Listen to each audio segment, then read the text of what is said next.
Yes!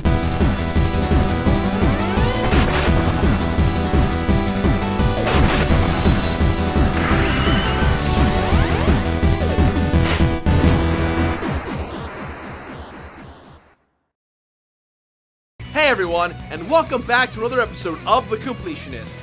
You know, there's several franchises that I tend to overlook and write them off as a, oh, I'll just get around to them when I can kind of deal. And surprisingly enough, one of Nintendo's most successful franchises is one that I've always kind of just shrugged at.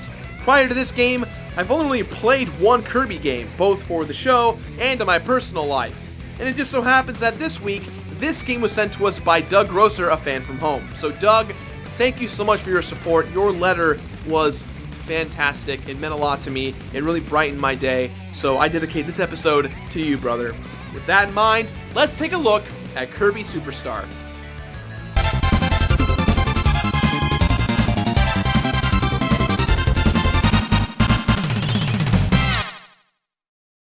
HAL Laboratories, essentially the brainchild company of now legendary developer Masahiro Sakurai, has been helming the Kirby series since its inception. Working closely with Nintendo, Sakurai launched this little puff cute character into the hearts of many.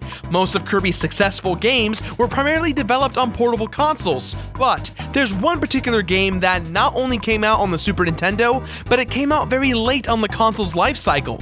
Kirby Superstar was one of the last first-party published games on the Super Nintendo, and even more fascinating, it's a multitude of games for the price of one. Kirby's Kirby. How do you not know Kirby?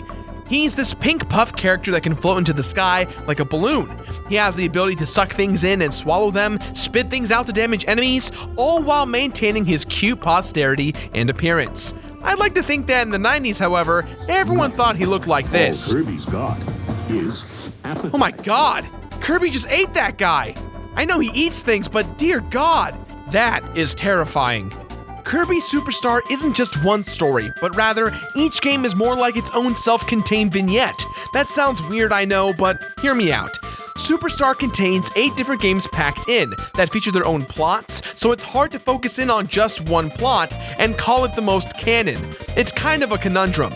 For instance, in Spring Breeze, the game plays essentially as an abridged version of the Game Boy game Kirby's Dream Land. If you need a refresher, the villain, King DDD, steals food from all the residents of Dreamland, leaving Dreamland in this chaotic state of violence until a lone hero rises against the king. It's pretty much the plot of Hunger Games. Not really. At first, playing this was very disconcerting for me. Imagine that the first Kirby game for me to play since Kirby's Dream Land happens to be another colorful version of Kirby's Dream Land. The game Dynablade features a robotic bird that's giving me Storm Eagle flashbacks from Mega Man X. Storm Eagle here is terrorizing Dreamland by eating all of its crops. The revenge of Meta Knight stars Meta Knight and his thirst for world domination with his ship the Halberd. Riding his star, Kirby must invade the ship in order to stop Meta Knight's evil plight. The Great Cave Offensive doesn't have a plot. It really just serves as an inspiration for the Disney film National Treasure, though. Gotta follow the clues, find the pieces of treasure, through these endless caves and corridors. Probably shouldn't have eaten that fire guy, gonna give me indigestion. I'm gonna spawn him into a helper, one of our founding fathers. And our last game mode, Milky Way Wishes, focuses on a fight between the sun and the moon. A being named Marx informs Kirby that he must collect the 7 stars in order to restore the giant wish-granting comet called Nova, so that Kirby can wish for peace in the galaxy. I think at its core, we can establish that Kirby Superstar, let alone the lore of Kirby, is centralized around food. Almost every plotline involves food or the conquering of Dreamland, which in turn means you've conquered all the crops and livestock of the world. There's even a game that focuses on you racing against King DDD while eating as much food as you can on the way to the finish line. I think it's safe to say the world of Dreamland has a consumption problem. With this game being released towards the end of the Super Nintendo's life cycle, Superstar sports some of the most refined, detailed, and vibrant sprites on the console, and up to this point, it set the benchmark as the best-looking Kirby game. Yet, this is where we start to see the early beginnings of Sakurai's pride seep through his work, as a lot of the visual and audio assets ended up becoming traditional staples that we'll end up knowing and loving more in the Super Smash Bros. Series. And what I mean by that is, look.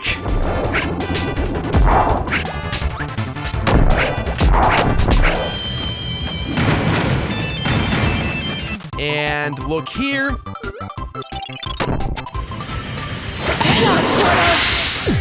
Even the waiting room, both in concept and execution.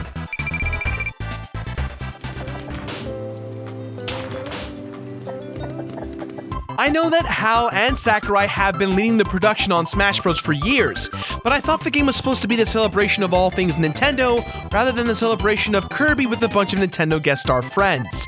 It's pretty clear how many Kirby games over the years have been heavily influencing the Smash series. I think Sakurai could have dug a bit deeper than just borrowing from the games that he produced. But hey, stick to what you know, right? Seriously, I love Smash Bros. I'm so sorry, Sakurai. Well, the Game Boy fanatic in me wishes I knew this game existed a bit sooner. Kirby's Dream Land is one of my favorite Game Boy games, and it's so awesome to see what essentially came to be an HD version of that game. The music is obviously much better, the color and detail in things like King Dedede and the Wispy Woods are heartwarming. Thanks to really engaging sprite animations, getting power-ups and using them made you feel as powerful as a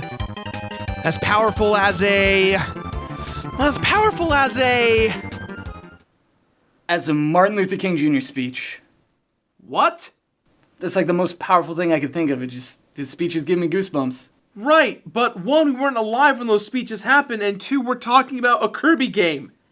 I know, but it's like the most powerful thing I think of. He's a very gifted orator. It's good to say a good thing about a great man. I agree with you, but the internet's gonna take this way out of context and not understand where you and I are coming from, Zan. Would you not even see Selma? Did you see Selma? No, but I plan to. Do you? Look, I don't think this is the time and place to be I have a discussing dreamland! as powerful as a really, really powerful thing. But these slick animations are integral to making Kirby's various power-up forms feel as powerful as they look. It also helps that I've never played a game where I've made so many enemies cry because of my attacks.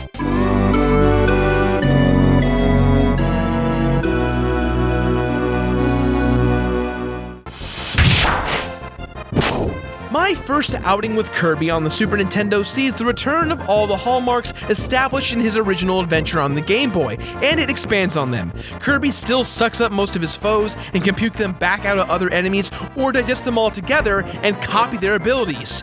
Just completely claim their soul.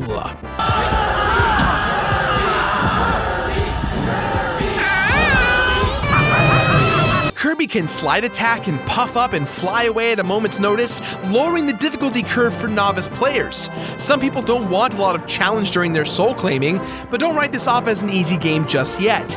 The difficulty certainly ramps up later on in the game, so much that this game introduced the ability to forfeit your power-up to spawn a helper that looks like the enemy you just devoured. This helper can either be controlled by the computer or a second player. The casual co-op element of the helper makes for a much more compelling and engaging teamwork experience than standard co-op games on the Super Nintendo. Maybe it feels that way because of the teamwork of the Wheelie Rider. Or maybe it's all that kissing. Oh, this is the night. It's a beautiful night. Yeah, anytime Kirby or the helper pick up a health item, they have about a 2-second window to spread some of that health love to one another by engaging in that primordial expression of affection. After all, kissing is what made Frodo and Sam such steadfast partners. Sometimes it's nice to make them kiss even if you both have full health. It lets your partner know, hey man, I'm still here, I'm invested in this adventure with you. We're going to the end together. The basic foundation of gameplay gets a little mixed up in the different games. Spring Breeze is your vanilla Kirby, with the exception of being able to consume enemies and use their abilities. Dynablade features an overworld map similar to that of a Mario title, or really any platformer with an overworld hub. There's also 2 hidden levels that act as hubs to get any power-up for any level. Revenge of Meta Knight sees a countdown timer adding tension and urgency to the formula. You'll notice too that while the game advertises 8 games in one, they're not all available at the very beginning of the game. Completing a game will grant you 1 star, and sometimes will unlock another game mode. Moving on, Milky Way Wishes mixes things up quite a bit, where Kirby doesn't acquire the abilities via ingestion anymore. He must collect deluxe copy ability pedestals to gain powers that he can then access at any time. Milky Way Wishes also contains a couple of scroller shooter sections, which make for a welcome change of pace towards the final stretch of the game. Another refreshing diversion are the 2 smallest sub-games. Samurai Kirby sees Kirby dueling against a computer or second player in a reflex contest to see who can push a button the fastest after an arbitrary signal. Megaton Punch finds Kirby facing off in a strength competition to split a block in half by timing button presses to 3 different QuickTime events. Time them just right, and Kirby will send a crack all the way through the Popstar planet. And hey, Mario and the gang showed up here to watch us destroy our own home planet. Thanks, guys. You're so supportive. In my eyes, the best thing about Superstar is all of the various power-ups that have now become a common staple of the Kirby franchise. There's a ton, and I won't go over every single one, but some of my favorites include the yo-yo, which is a nod to Earthbound, the hammer, the tire, and the sword. There's so many power-ups to choose from, you'll find yourself enjoying all of them in their own special ways.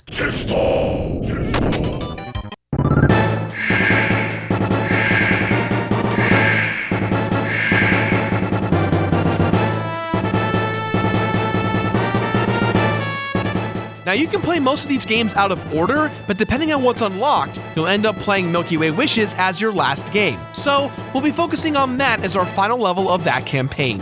After collecting all the stars, the Comet Nova appears to grant Kirby's wish. But before Kirby can, Marx bumps him out of the way and reveals the evil plan he had all along by wishing to control Popstar. We're getting all Shyamalan twisty up in here. Nova leaves to grant Marx's wish, so Kirby takes to his star vehicle to destroy Nova from the inside, Death Star 2 style.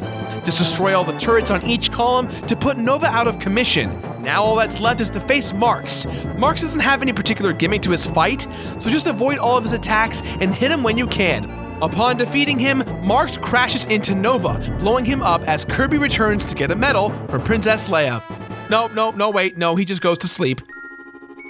It was a clear black night, a clear white moon. Warren G was on the streets trying to consume.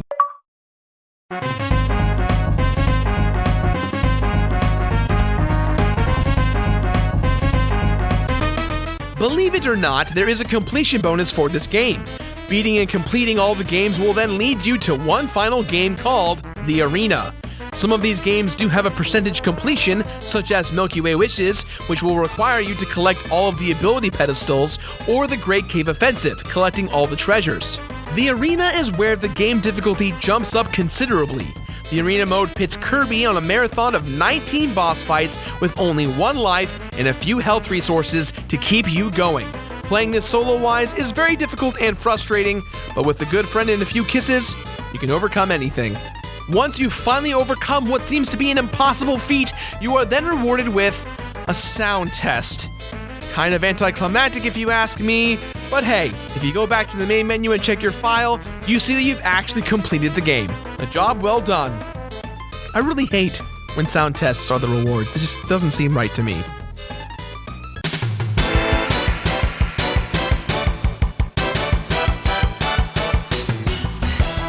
Given the scope of Superstar, this game has a lot to do, so I highly recommend playing it with a friend. It's a lot of fun spending an afternoon and completing as much as you can. The game, completionist-wise, will probably last you about 6 to 10 hours roughly. Now, Kirby games aren't known for their difficulty, but collecting all 60 treasures in the Great Cave Offensive was time-consuming, and sometimes dying meant having to backtrack to get a certain power-up to reopen a pathway. The real difficulty didn't come into play until the Arena, where you had to spread out 5 maximum tomatoes over 19 bosses. At least it was, before discovering the near unstoppable team of the Wheelie Rider power-up. Seriously, Wheelie Rider combo will wreck everyone and everything that stands in your way. So, at the end of the day, Kirby Superstar was a pleasure. Is it hard? At times, but it reminds me that Sakurai and his team understand the ideals behind a good local co-op game, let alone what it means to make a really fun Kirby game. These games aren't easy by accident. Remember that. Sakurai's just smart and values fun over everything. And that's cool. Really cool.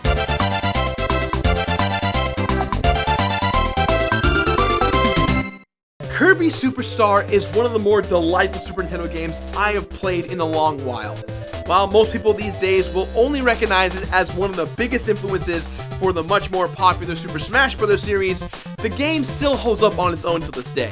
You can pick this up on the Wii U eShop, and if you want something more portable, they re-released this game on the DS with updated graphics and even more gameplay modes. Now, as far as a completionist run is concerned, the end result unfortunately isn't worth it in my opinion, although the last mode is very fun to play with a good friend. With that in mind, guys, this game gets my completionist rating of Finish It. Finish it.